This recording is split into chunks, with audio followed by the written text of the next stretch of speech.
खबरों में आगे बढ़ेंगे। इधर शेख हसीना के तख्ता पलट के बाद से बांग्लादेश में हिंदू टारगेट पर हैं। हिंदुओं के घरों पर हमला किए जा रहे हैं, हिंदू मंदिरों पर हमला किया जा रहा है और कोई विरोध का सुर अगर उठाता है तो कट्टरपंथियों के इशारों पर यूनुस सरकार उनके खिलाफ देशद्रोह जैसा केस लगा देती है। अमेरिका के पूर्व राष्ट्रपति डोनाल्ड ट्रंप ने भी बांग्लादेश में हिंदुओं पर हो रही हिंसा पर दुख जताया है। बांग्लादेश में बार बार हिंसा के शिकार हिंदू।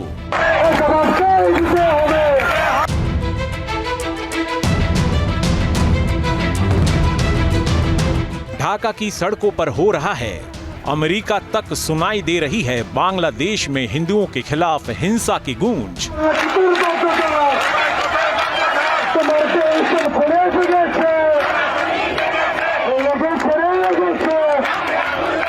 बांग्लादेशी हिंदुओं के समर्थन में उतरे डोनाल्ड ट्रंप। बांग्लादेश की इन तस्वीरों को दुनिया ने देखा था जब बांग्लादेश में शेख हसीना सरकार का तख्ता पलट हुआ था, लेकिन टारगेट पर थे हिंदू। बांग्लादेश में हिंदुओं के घरों को चुन चुन कर आग लगाई गई थी। ढाका में कट्टरपंथियों ने हिंदुओं के घरों को तोड़ा, घरों में घुसकर हिंदू महिलाओं पर अटैक, हिंदुओं के मंदिरों को ध्वस्त किया, मूर्तियां तोड़ी, हिंदुओं की आबादी वाले इलाके को चुन चुन कर हमला किया गया, हिंदुओं पर बर्बरता की गई। बांग्लादेश में भले ही अंतरिम सरकार बन गई हो, लेकिन हालात अभी भी नहीं बदले। बांग्लादेश में हिंदुओं पर अत्याचार की घटनाएं बदस्तूर जारी है। माला जल और ईट पालन हुई से यहाँ पर दिवाली के दिन काली प्रतिमा पर अटैक किया गया। बांग्लादेश के कट्टरपंथियों ने उस वक्त काली प्रतिमा पर हमला किया जब हिंदू प्रतिमा को मंडप में ले जा रहे थे।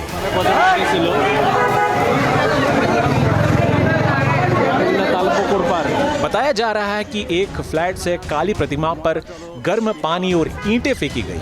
कट्टरपंथियों के इस हरकत के बाद बड़ी संख्या में स्थानीय हिंदू जमा हो गए, विरोध प्रदर्शन करने लगे। हिंदुओं के खिलाफ अगस्त महीने से बांग्लादेश में जो हिंसा शुरू हुई है वो कम होने का नाम नहीं ले रही है।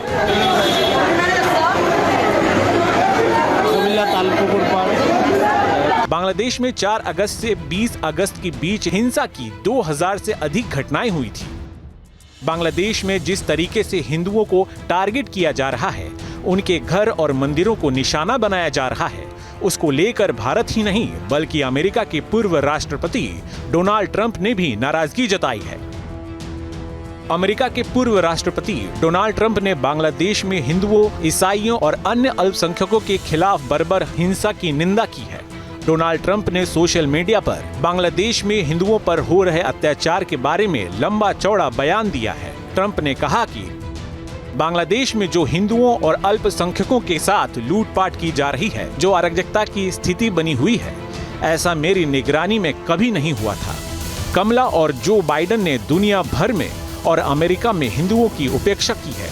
हम कट्टरपंथी वामपंथ के धर्म विरोधी एजेंडे के खिलाफ हिंदू अमेरिकियों की भी रक्षा करेंगे। हम आपकी आज़ादी के लिए लड़ेंगे। मेरे प्रशासन के तहत हम भारत और मेरे अच्छे दोस्त प्रधानमंत्री मोदी के साथ अपनी महान साझेदारी को भी मजबूत करेंगे। ट्रंप लगातार हिंदुओं पर हो रहे हिंसा के खिलाफ बोलते रहे हैं। सोशल मीडिया हो या फिर बड़ा मंच, हर जगह अमेरिका के पूर्व राष्ट्रपति हिंदू और हिंदुस्तान के साथ अमेरिका के बेहतर संबंधों की बात करते हैं। अमेरिका के पूर्व राष्ट्रपति डोनाल्ड ट्रंप को भी पता है कि बांग्लादेश में क्या हो रहा है। हिंदुओं को टारगेट किया जा रहा है, लेकिन हिंदुओं की सुरक्षा को लेकर बांग्लादेश की यूनुस सरकार के कानों पर जू तक नहीं रेंग रही। पिछले 3 महीने से हालात ज्यों की त्यों हैं।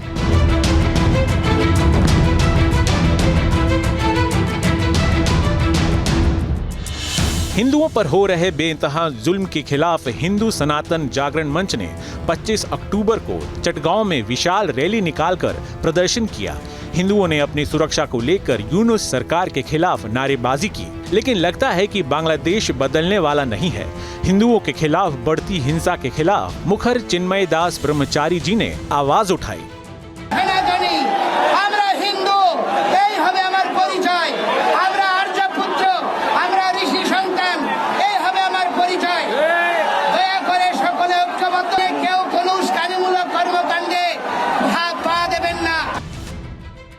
हिंदुओं पर हो रहे अत्याचार के खिलाफ हल्ला बोल बांग्लादेश की यूनुस सरकार को इतना नागवार गुजरा कि उन्होंने चिन्मय कृष्णदास ब्रह्मचारी के खिलाफ राष्ट्रद्रोह का मुकदमा दर्ज कर दिया। सोचिए बांग्लादेश में हिंदुओं और अल्पसंख्यकों की हालात किस कदर खराब है। हक की आवाज उठाने पर देशद्रोह जैसा मुकदमा किया जा रहा है। तभी तो अमेरिका से अब आवाज उठने लगी है। तो हिंदुस्तान में हिंदू धर्म गुरु और हिंदू संगठन ट्रंप के बयान का स्वागत कर रहे हैं। कोई वर्ल्ड लीडर और खासकर अमेरिकन लीडर इस बात को एक्नॉलेज कर रहा है कि हाँ, बांग्लादेश में जो कुछ हुआ है वो गंभीर था और नहीं होना चाहिए था और इसी चीज़ें रुकनी चाहिए थी। तो इस एक स्वागत योग्य कदम है। लेकिन साथ ही साथ एक बड़ी अजीब विचित्र विडंबना है देश की और दुनिया की कि जब हिंदुओं के ऊपर हमले होते हैं, हिंदुओं को सताया जाता है, तो न सिर्फ बाकी वर्ल्ड लीडर्स जो है ना चुप्पी साध लेते हैं, अपितु साथ ही साथ उस ऑपरेशन को ऑपरेशन नहीं माना जाता, उसको उत्पीड़न को उत्पीड़न नहीं माना जाता, ऐसी खबरों को छुपाया भी जाता है। तो ये स्वागत योग्य कदम है। मैं कहता हूँ डोनाल्ड ट्रंप ही क्यों, यूएन सेक्रेटरी जनरल को और बाकी लोगों को भी इस बारे में और UNHRC को भी आगे आना चाहिए। बांग्लादेश में जो कुछ हुआ और हो रहा है बेहद गंभीर है। बांग्लादेश में हिंदुओं पर अत्याचार का ये कोई पहला मामला नहीं है। बांग्लादेश की आजादी के कुछ दिनों के बाद से ही हिंदू टारगेट पर आ गए। 1980 से 1990 के दशक में हिंदुओं पर हमलों की संख्या तेजी से बढ़ने लगी।